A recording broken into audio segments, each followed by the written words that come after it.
Convido o palestrante Marcelo Mota, geógrafo, roteirista e apresentador do programa Sobre Rochas dos canais Globo e autor de diversos livros, pesquisador da PUC-Rio, no TecGraf, professor do Departamento de Arquitetura e Urbanismo e diretor do Núcleo de Meio Ambiente com o título Potencialidades Territoriais de Vassouras. Muito obrigado. Boa tarde a todos. Em primeiro lugar, agradecer o convite e saber da importância desse tipo de encontro e de toda a potencialidade que a gente pode trazer. Eu sou professor da PUC, sou geógrafo, sou do Departamento de Arquitetura e Urbanismo, faço parte do grupo do TecGraf, no projeto Infracidades, e também coordeno o Núcleo de Meio Ambiente da PUC. E aí, juntando isso tudo, fiquei muito feliz com a palestra, eu falei com vocês nos dias de ontem, a Cris, a Irenilda, o Wanderson, e a ideia é justamente a gente construir aqui um debate dinâmico sobre esses temas todos, né? E aí, justamente, pegando esse gancho da transformação do espaço, que a Irenilda falou, eu trouxe também o trabalho aqui do Guta, que é um design muito interessante, já nos deixou na década de 90 ainda, que fez um trabalho no Rio de Janeiro sobre a transformação do espaço, e sobre ele que eu falo em relação à questão ambiental. A perspectiva, o meio ambiente não é somente verde, né? O meio ambiente é uma construção espacial, uma construção que a gente decide sobre decisões, sobre opções que a gente faz. Então, está aí uma imagem do Largo da Carioca, em 1600, com a Lagoa da Carioca, o Pão de Açúcar lá atrás, as aves migratórias, que são características ali das áreas de Laguna e da Baía de Guanabara. E esse... como é que funciona aqui? Isso. E esse espaço vai sendo transformado. Mas a pergunta é justamente se ele deixa de ser um ambiente, né? Ou se ele continua sendo um ambiente. Aí a construção do convento de Santo Antônio, né? Está lá até hoje como marca do espaço, a paisagem como marca, como conjunto de símbolos, né? Que uma semântica, um livro aberto para você ficar lendo. A Lagoa da Carioca está ali, sumindo, né? E a gente vai, então, seguindo com as transformações do século XVIII para o XIX, a industrialização, né? Enquanto isso, aqui no Vale do Paraíba, né? Toda a dinâmica do baronato, que estão aí as marcas espaciais, e a cidade do Rio de Janeiro respondendo a essa dinâmica também. A Lagoa da Carioca já sumiu a essa altura do campeonato, e a gente foi evoluindo para essa direção de uma cidade moderna na Revolução Industrial Brasileira, o bonde, até que a gente vai chegando a uma cidade cada vez mais moderna e até os dias de hoje, né? O Guta nos deixa justamente no final do século XX, na virada para o século XXI, e eu pergunto, isso é um ambiente? Isso não deixou de ser um ambiente. Pode ser agora um ambiente quente, um ambiente com muito calor, com muita exclusão social, com muita população de rua, né? Muita população em condição de rua, porque ela não é da rua, ela está em condição de rua, né? E aí os termos sobre justiça ambiental, sobre sociedade, sobre opções que a gente tem sobre a construção dos ambientes, estão contidas na questão ambiental. A questão ambiental nunca pode estar dissociada disso. A gente nunca pode pensar que a questão ambiental é somente verde, que cuida de plantas, bichos e água e céu. A questão ambiental, ela cuida de pessoas. Afinal de contas, são as pessoas que tomam decisões sobre como vão construir seus ambientes. E a gente pode construir ambientes degradados ou a gente pode construir ambientes saudáveis. Né? E aí, no núcleo de meio ambiente, a gente entende isso e comporta aí diversos núcleos de temas específicos, onde a gente vai interagindo e construindo aí essa marca que a gente, então, faz no núcleo de meio ambiente, que a gente vai transformando aí agora no... integração, e que a gente vai, então, transformar agora no Instituto de Meio Ambiente da universidade. Muito bem. Para provocar o nosso debate aqui, Irenilda, Cris e Wanderson, e Danilo, né? Danilo também vai falar agora. Eu trouxe um pouco de provocações que vão, na minha área específica da geomorfologia e da geologia, tratar um pouco dessa situação de Vassouras, né? Aqui está o mapa de relevo do Rio de Janeiro, a Baía de Guanabara, a Serra do Mar, o Rio Paraíba do Sul, em quase toda a sua extensão, e a Serra da Mantiqueira, ali atrás.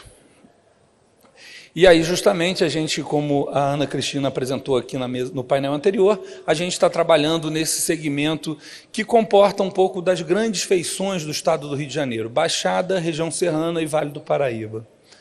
Né? E aí, justamente, essa história remonta a marcas do passado bem mais antigas, como, por exemplo, onde está o letreiro da universidade, em cima de um afloramento rochoso de 700 milhões de anos. Então, ainda hoje está presente na nossa vida um efeito de uma colisão continental que aconteceu lá há 700 milhões de anos, quando formou-se o continente Gondwana, antes do famoso continente Pangeia. O Pangeia, ele é super pop, famosão, mas ele aconteceu entre 225 e 180 milhões de anos.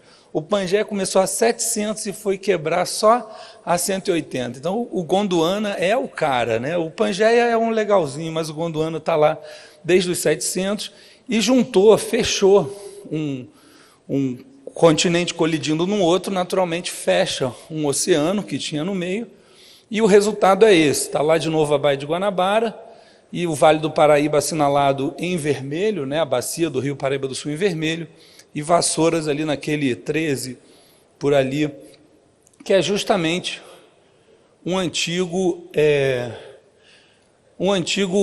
arquipélago de ilhas vulcânicas. Então, Vassouras está justamente num antigo arquipélago de ilhas vulcânicas que foi completamente amassado numa colisão continental. Está mais um adendo na informação turística da região. Né? Falar, poxa, aqui foi fundo de mar, pronto, já está pano para muito assunto, já rende palestra, já rende vídeo, já rende filme, já rende beacons, né? Informações no seu celular, podendo contar essa história. Né? E dali a pouco, daí para ET é um pulo. Quando eu sempre conto essa história, vem alguém, mas e discos voadores? Eu falo, não tem nada a ver disco voador com tectônica de placas.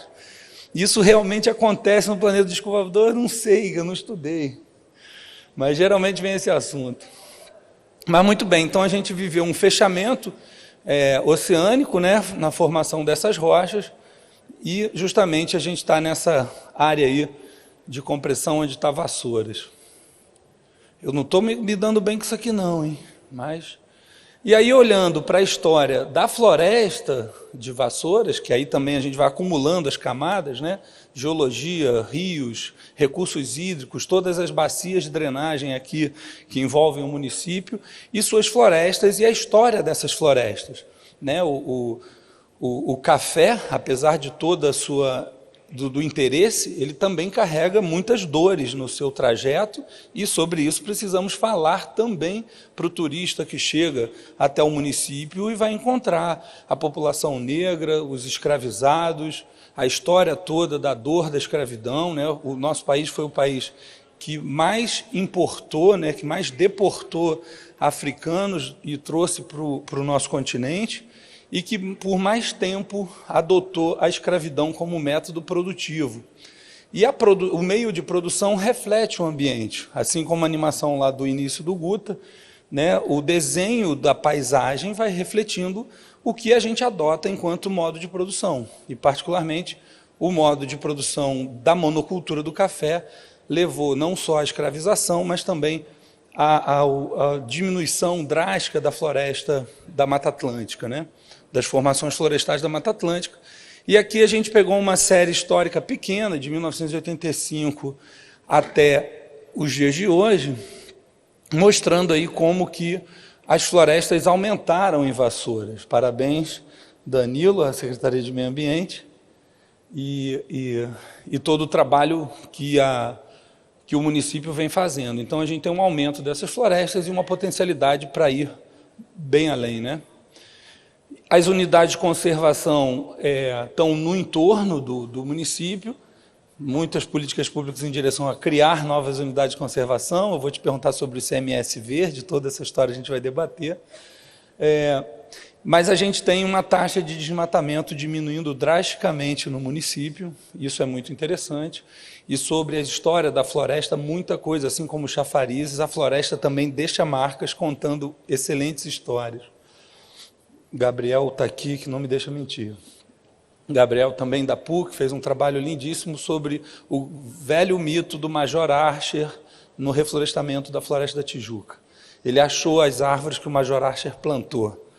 Agora, eu acho que é meio a reencarnação, falando do ET, né? Não deixa quieto.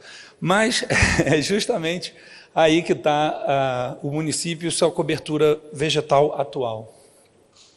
E, por fim, né, toda a apresentação agora, que o Wanderson acabou de fazer, com todo o patrimônio histórico da cidade, todo o caminho dos QR Codes, que hoje a gente tem a tecnologia, desculpa, dos beacons para a gente trazer como forma de informação, né, caminho informacional, e todos os marcos espaciais que Irenilda acabou de apresentar.